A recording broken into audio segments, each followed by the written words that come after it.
ঈদের দিনে কিছু করণীয় আছে, যেরকম আমাদের সমাজে প্রচলন আছে, এটা কিন্তু বেশিরভাগই আমরা ভুল করছি। হযরত আবু সাঈদ খুদরি রাদিয়াল্লাহু তাআলা আনহু বর্ণনা করেন, বুখারী শরীফ 956 নম্বর হাদিস। হযরত আবু সাঈদ খুদরি বলেন, কানা রাসূলুল্লাহ সাল্লাল্লাহু আলাইহি সাল্লাম ইয়াখরুজু ইয়াউমাল ঈদ।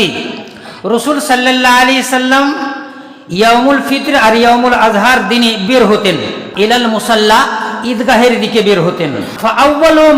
আউয়ালু শাইইন ইয়াবদাউ বিহি আস-সালাত, সর্বপ্রথম এই ঈদগাহতে পৌঁছে যে কাজটা করতেন সেটা হচ্ছে নামাজ।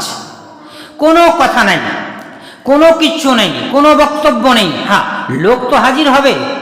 আমাদের মধ্যে অনেকজন এসেছেন যে 7টার সময় এসেছে, অনেকজন এসেছি আমরা 7টার পর এসেছি, কেউ 8টার সময় এলাম। তো এই কি বসে থাকবে? এরকম না। তো ঈদগাহের ময়দানে একটাই জিনিস হবে নামাজের পূর্বে, সেটা হবে শুধুমাত্র তাকবীর, যেটা আমরা পড়লাম।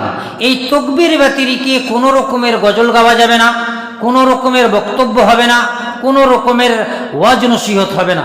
আউয়ালু মা ইয়াবদাউ, সর্বপ্রথম যে তিনি আরম্ভ করতেন আস-সালাত, সেটা নামাজ হতো।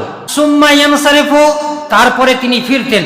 নামাজের পরে তিনি লোকের দিকে ফিরতেন। ফায়াকুমু মুকাবিলান নাস, আর তিনি লোকেদের সামনে দাঁড়িয়ে যেতেন। লোক এরকম ভাবে বসে থাকতো, আল্লাহ রসুল দাঁড়িয়ে যেতেন। ওয়ান নাসু জুলুসুন আলা সুফুফিহিম, মানুষেরা নিজের নিজের কাতারে বসে থাকতো। কত সুন্দর স্পষ্ট। ফায়াইজুহুম ওয়া ইউসিহিম, তিনি তাদেরকে ওয়াজ করতেন, নসিহত করতেন, ওসিয়ত করতেন। ওয়া ইয়ামুরুহুম, আর তাদেরকে নির্দেশও দিতেন। ফাইন কানা ইউরিদু আন ইয়াকতা বাসান কাতাহু, যদি তিনি কোনো লস্কর প্রেরণ করার উদ্দেশ্য রাখতেন, কোনো জায়গায় সেনা অভিযান করতে হবে, তো সেটাও তিনি সেখানে করে নিতেন। ওয়া ইয়ামুরু বিশাইইন আমারা বিহি সুম্মা ইয়ানসারিফু, তারপরে তিনি ফিরতেন, মানে বক্তব্য দিতেন পরে। হযরত আবু সাঈদ খুদরি রাদিয়াল্লাহু তাআলা আনহু বলেন, ফালাম ইয়াজালিন নাস আলা যালিকা, লোক এই পদ্ধতিতেই আমল করত।